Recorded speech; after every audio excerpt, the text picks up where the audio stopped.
The Gaura Ganadesha Deepika 120-124 states that Ramananda Roy was a formerly... Who was Ramananda Roy? In the pastimes of Krishna? Who? Who? Arjuna, yes, correct. Pandu was Bhavananda Roy, his father. And also he was something else. He was of a female nature. Who else? Yes, Vishaka. He also considered to have been an incarnation of the Gopi, which is? No, Vishaka. Lalita. I tricked you before. It's Lalita. Vishaka was another one. Yes, Sarup Damodar.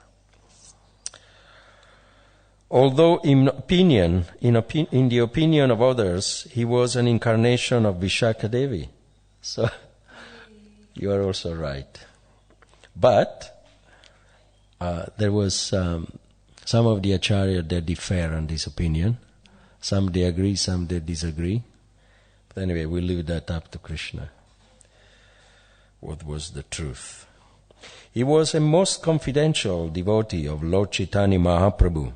Sri Chaitanya Mahaprabhu said, although I am a sannyasi, my mind is sometimes perturbed when I see a woman. Now, that's the Lord speaking, God. But Ramananda Roy is greater than me, for he is always undisturbed, even when he touches a woman. So the Lord here is declaring that he is disturbed by seeing a woman, and he's stating that Ramananda Roy is not disturbed even at touching a woman. So let's see what comes next. Only Ramananda Roy was endowed with the prerogative to touch a woman in this way. No one should imitate him. Unfortunately, there are rascals who imitate the activities of Ramananda Roy. We need not discuss them further. So Srila Prabhupada here is recommending to not discuss very much about those rascals. And anyway, so in Lord Chaitanya's Mahaprabhu's final pastimes, both Ramananda Roy and Swarup Damodar always engaged in reciting suitable verses from Srimad Bhagavatam to pacify the Lord's ecstatic feelings of separation from Krishna. It is said that when Lord Chaitanya went to southern India, Sarvabhauma Bhattacharya advised him to meet Ramananda Roy, for he declared that there was no devotee as advanced in understanding the conjugal love of Krishna and the gopis. While touring South India, Lord Chaitanya met Ramananda Roy by the bank of the Godavari, and in their long discourses, the Lord took the position of a student, and Ramananda Roy instructed him. Sri Chaitanya Mahaprabhu concluded these discourses by saying, "My dear Ramananda Roy, both you and I are madmen, and therefore we met intimately on equal level." Lord Chaitanya advised Ramananda Roy to resign from his government post and came back to Jagannath Puri to live with him. Although Sri Chaitanya Mahaprabhu refused to see Maharaj Prataparutra because he was a king, Ramananda Roy, by a Vaishnav scheme, arranged a meeting between the Lord and the king. This is described in the Madhya Lila, chapter 12, verse 41-57. Sri Ramananda Roy was present during the water sports of the Lord after the Rath Yatra festival. Lord Sri Chaitanya Mahaprabhu considered Sri Ramananda Roya and Sri Sanatana Goswami to be equal in their renunciation. For although Sri Ramananda Roya was a Grihastha engaged in government service, and Sri Sanatana Goswami was in the renounced order of complete detachment from material activities, they were both servants of the Supreme Personality of Godhead, who kept Krishna in the center of all their activities. Shri Shri Radha Gokulananda Ki Jai.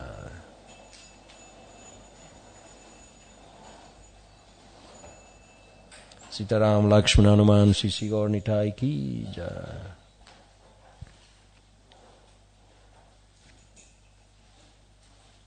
Sri Ramananda Roya was one of the 3.5 personalities with whom Sri Chaitanya Mahaprabhu discussed the most confidential topics of Krishna consciousness. Does anybody know who are these 3.5 personalities?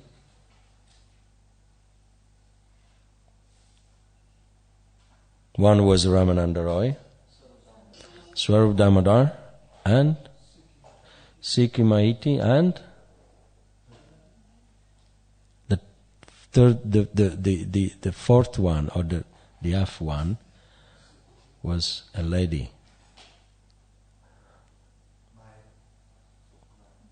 Almost there. Madhavi.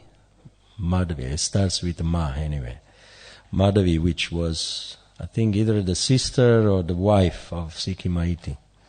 Now, this is a bit of a controversial statement here, but we're not going to meditate on it, because Srila Prabhupada is addressing a woman as Af, 3.5. Lord Chaitanya, but doesn't mean that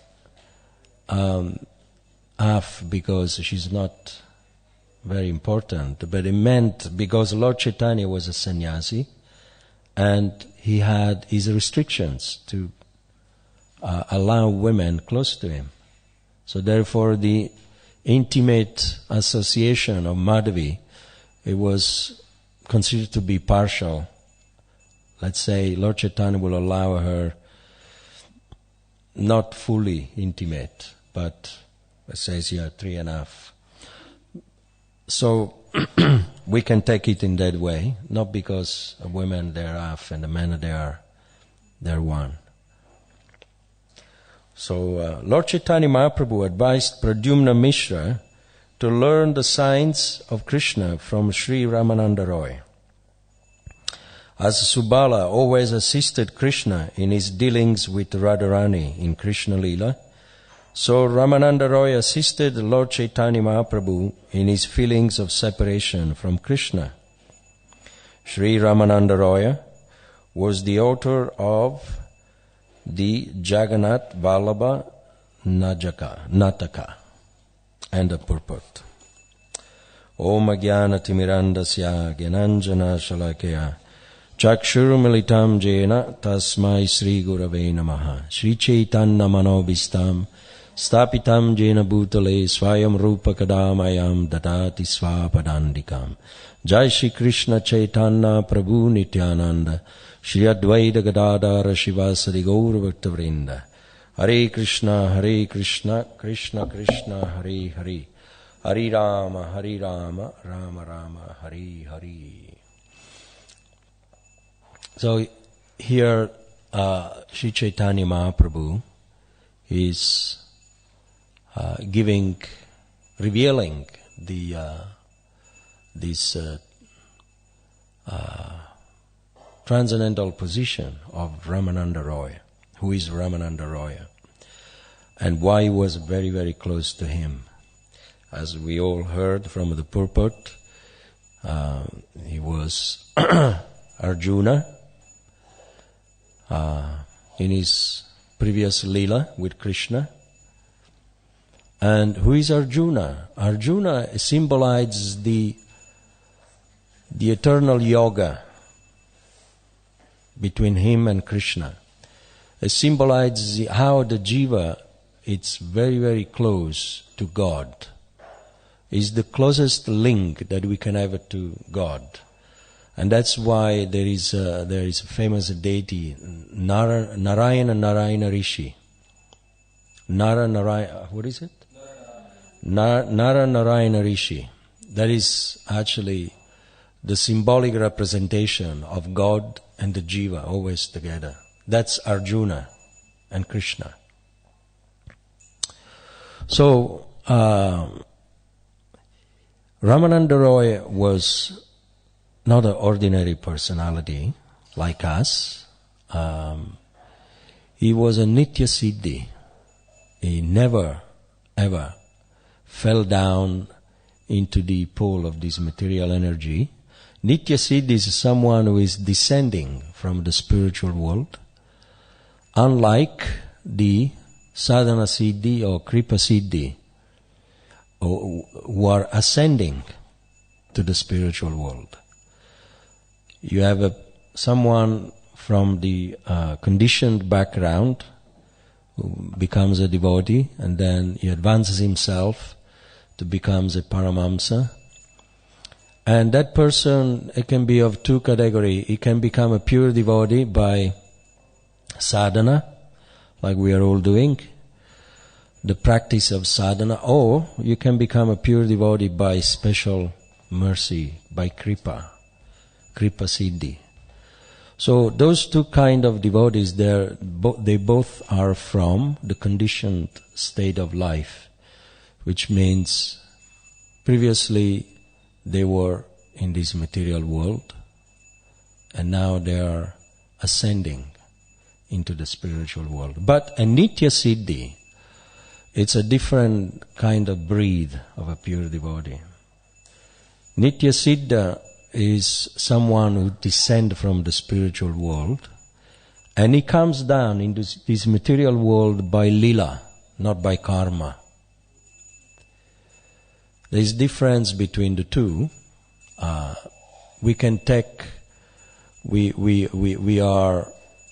take a birth again by karma.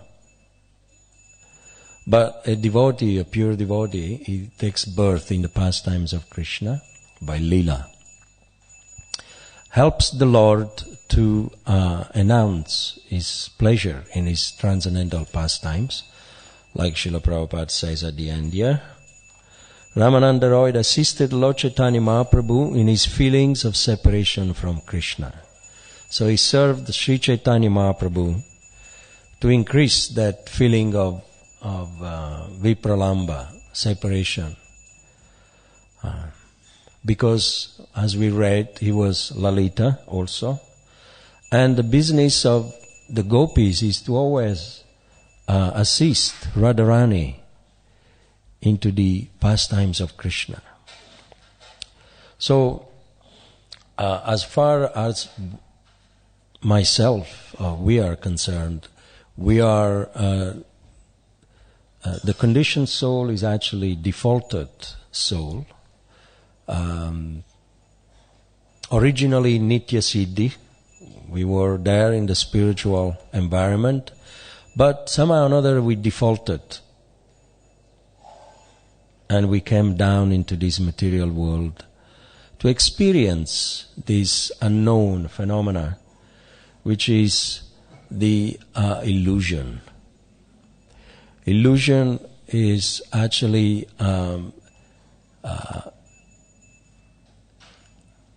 something which exists in imagination, but it's not reality.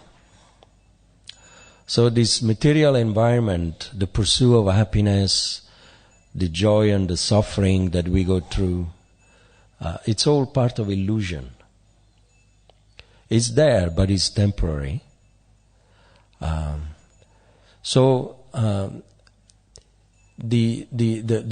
pain that we go through and the joy, it's to make us learn, what to be done and what to not be done.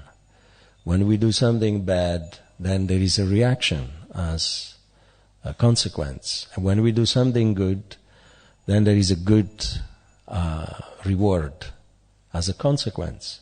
So this is called pratyaksha. And pratyaksha is it's actually applied by those who are intelligent. Many of us, we came to Krishna consciousness because of pratyaksha. We were suffering, and we don't want to suffer anymore. We understood between pleasure and pain, so therefore we came to stop the pain and, or you can say, to stop the pain and pleasure and transcend those two and become situated into the devotional service, peaceful, eternal service that the jiva is supposed to render to Krishna. So, it's interesting that in the purport, Sri Chaitanya Mahaprabhu, he's classifying himself as lower than Ramananda Roya. Of course, the Lord Chaitanya, he was the catalyst of the 8 verses that we recite very often, 8 sloka, and one of them is Trinadapi Sanichena Taroriva Sanishnena Amanina Manadina Kirtaniya Sadahari. So you could see that he didn't just preach this sloka, but he activated the mood of the meaning of the sloka. He saw Ramananda Roya more advanced than him. That's the meaning of Trinadapi Sanichena. Now, if he sees himself lower than his devotee, what to speak of us? We should always see another Vaishnav more than us, and ourselves less than anyone else. This is the mood of Trinadapi Sanichena. Sometimes we measure our advancement with the road of pride. I've been for 10 years in the movement, or 15 years, I must be more advanced than such and such. Oh, I am a guru, I must be more advanced than my disciples. Oh, I am a vegetarian, I'm more advanced than meat eaters. Oh, I am a man, I'm more than a woman. There are so many concepts flying around in our mind, and they are all misconception. They're all part of illusion. Because the real truth is what Sri Chaitanya Mahaprabhu says in the purport. Trinadapi Sanichena, that I am a servant of God and servant of everyone. Now, if God himself is teaching by his example, he became not the disciple, but the student of Ramananda Roya. Now, he submitted himself to this great personality, and he's a God. So what to speak of us? We should always, even at the Guru, I remember Tamal Krishna Maharaj, he told me once, he said, thank you for allowing me to serve you in the capacity of a teacher, a spiritual master, and I'm none other than your servant. The Guru serves the disciple how to advance spiritually, assist him, and to bring him close to Krishna. It's not the Guru, it's not that he's mastering over the living entities, mastering over the material energy. And of course we, on the other hand, we are very grateful to have a spiritual master who upgrade the disciple in his spiritual life, and we offer worship. That's the proper etiquette. But both are servants, the disciple and the Guru. So, Lord Chaitanya, he's saying to Ramananda Roy, when I see a woman, I become disturbed. Now, how can we understand that? God, He creates the living entities. And how can He be disturbed towards His creation? It's like a spiritual incest in one sense. It's something that it is not true. We should not take literally. Krishna, Srila Prabhupada mentioned in the Bhagavad Gita in one of the purport that the sweet maker is never attracted by the sweets that he makes. So similarly, God is never attracted in a mundane way by the jiva that He creates. It doesn't create them in order to enjoy them sexually or sensually. So the Lord is just displaying His humility here. He says to Ramananda Roy, when I see a woman, I'm disturbed. But when you touch a woman, you are not disturbed. He's actually here glorifying the position of Ramananda Roy, because he was like a lotus flower situated in this material world, but into the lake. But he was not. Sometimes a lotus flower, it grows out of the mud, very dirty water from the lake, but it's not touched by the water. So Ramananda Roy was like that. Internally, his consciousness was in bhava, in Krishna prema.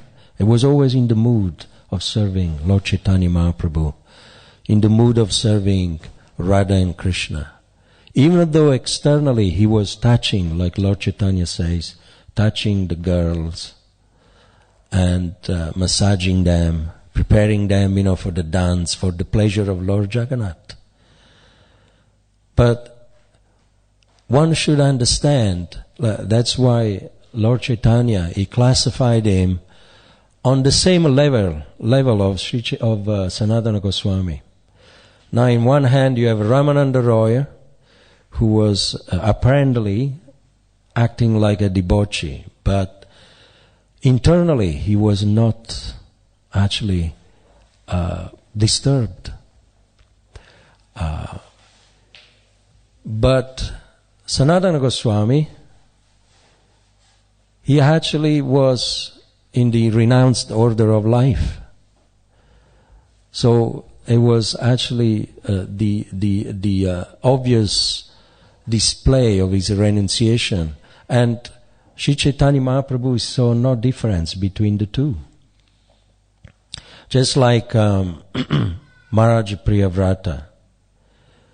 Why is he celebrating the Bhagavatam as a great personality?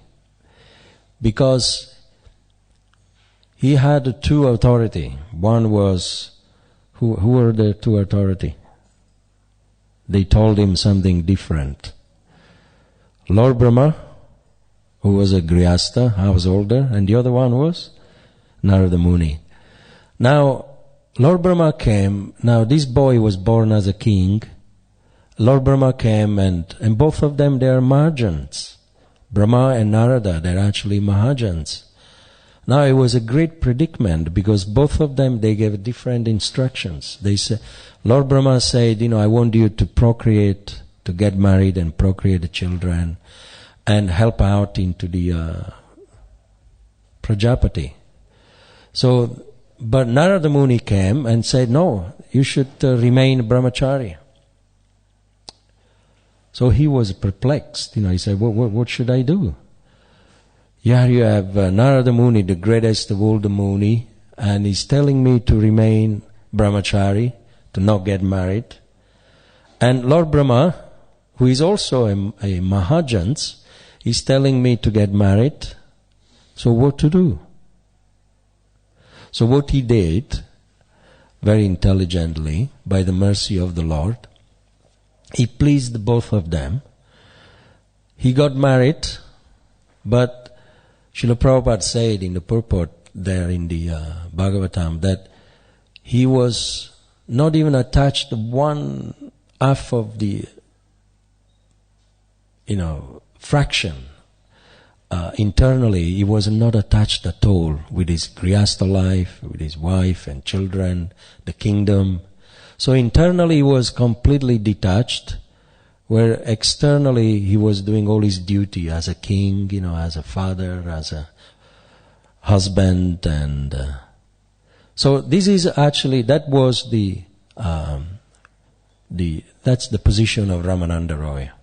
Even though externally he appeared to be touching the girls, which nowadays, is considered to be like a pedophile. If you touch girls and you're trying to, it's like it's a sacrilege. It's not something common practice. For an adult to do such a thing.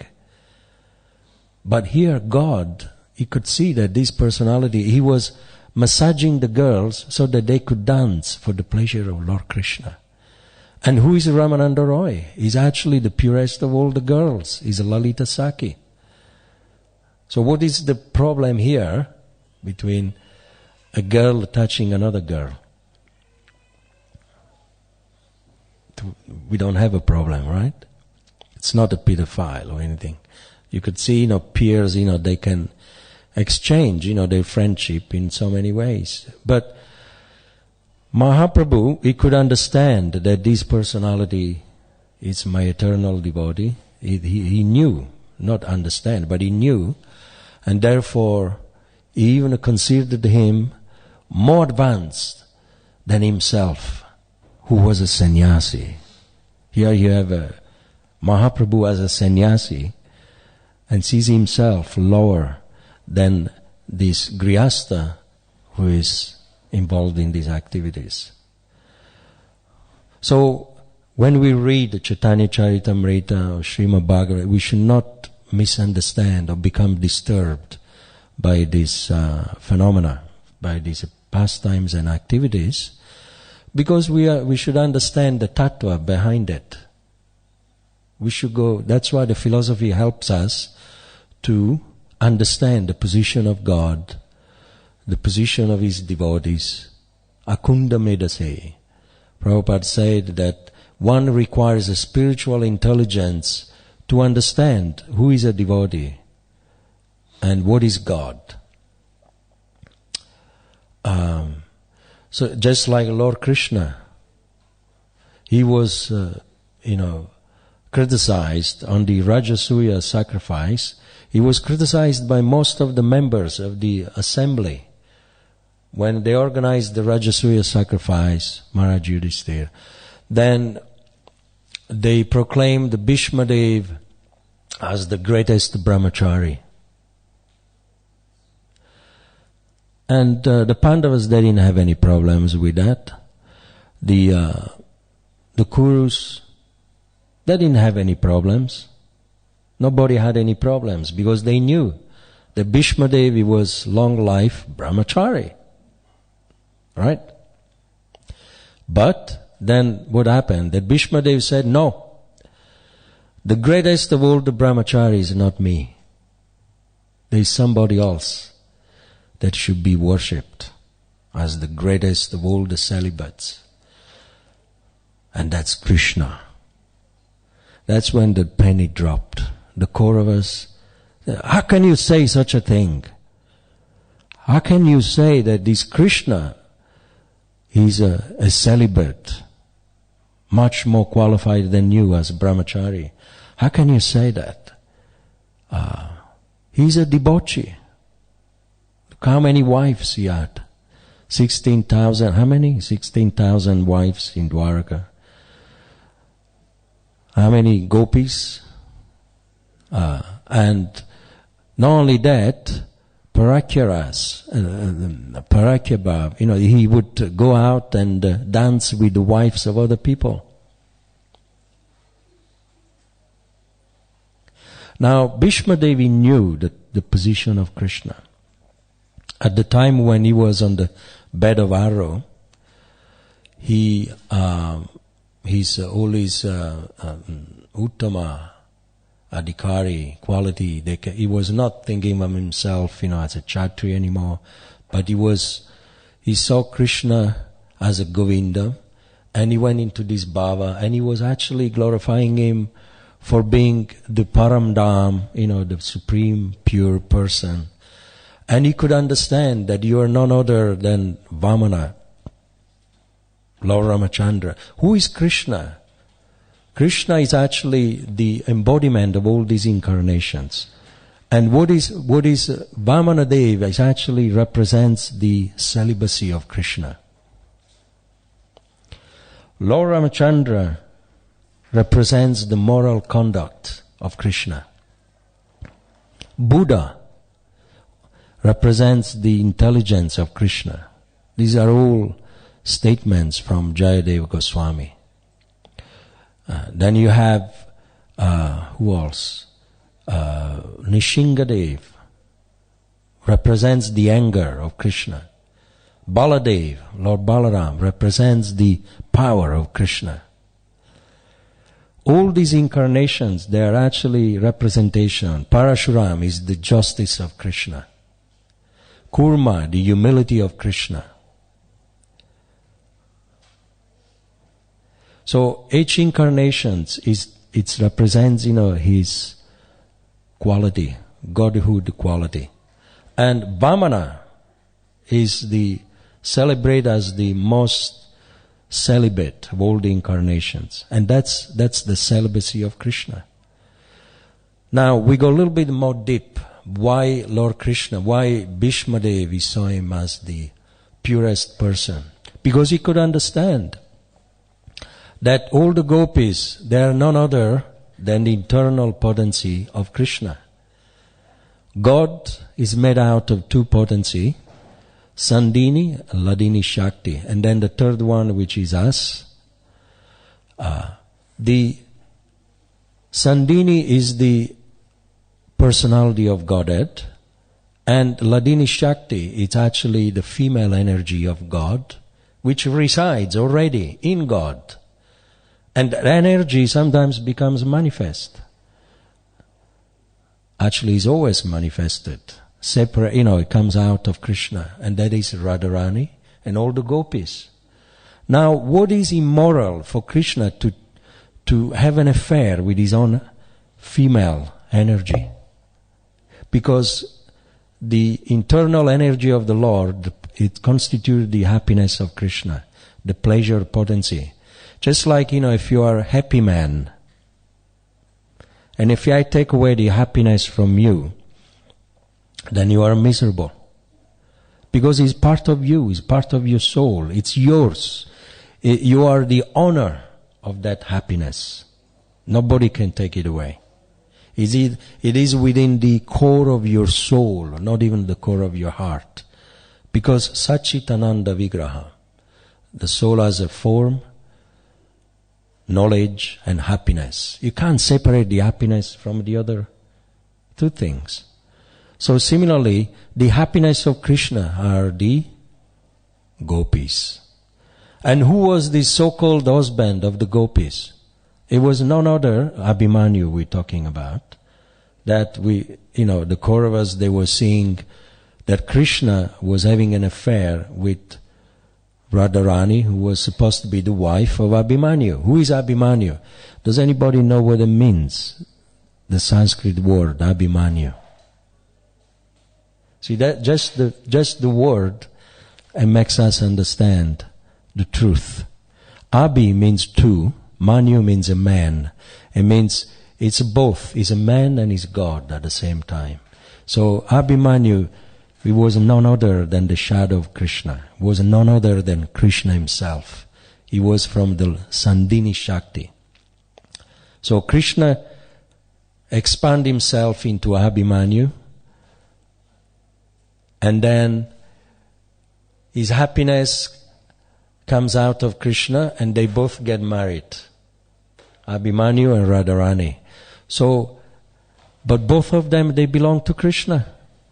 Abhimanyu is none other than God himself. but he's playing the part of man. Manu means a man. He's playing the part of a ordinary personality. And similarly, all the other gopis, they're all part and parcel of Srimati Radharani. So there is nothing wrong for Krishna to associate intimately with them, because originally they're all from his heart. So this is understandable, right? So we don't have any problem. If Krishna has intimate pastimes with his own female energy, I don't have any problem with that. And similarly, with the living entities, Krishna, when he says here in the purport, Lord Chaitanya, when I see a woman, I become disturbed. Even if Krishna is attracted by a woman, there's nothing wrong with that. Even if God, because everything is beautiful, everything which is created by God has essence and has purpose. It's created for his own pleasure. So even if he's attracted by it, it belongs to him anyway.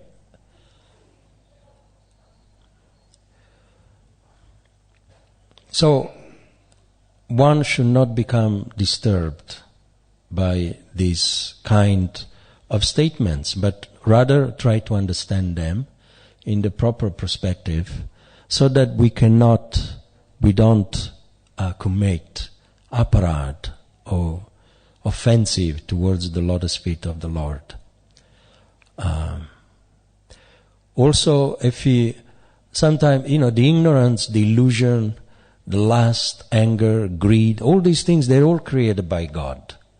If you read in the Bhagavatam that to feel these things is not a sin, to feel it, because they're part of the material energy. Now I'm saying something that probably you won't agree, but actually that's the truth. If you feel these things,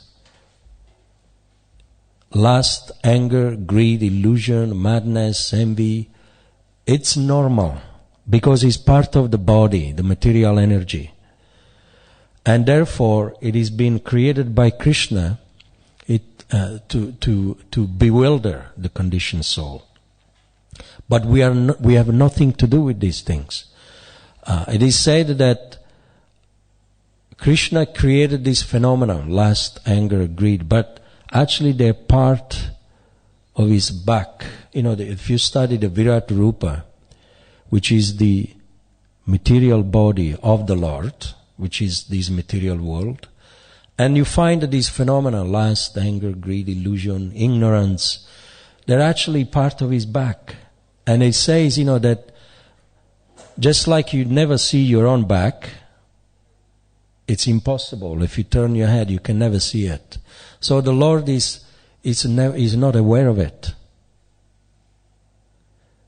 He can never see those things, and he's never implicated. But they are created by him for a purpose, to make the conditioned soul understand that this material world is a trap. So let's go back to the spiritual world. So Krishna has created this phenomenon, lust, anger, greed. It's not something that belongs to the soul. We haven't created it. It's part of the pradhan, the cosmic manifestation. Just like the mountains are the muscles of the Lord, the sun and the moon are the eyes of the Lord, the rivers, they're like the veins of the Lord. And so similarly, the ignorance and all these things, illusion, they're all part of the Virat Rupa, the material body of the Lord. But the Lord is never affected by it.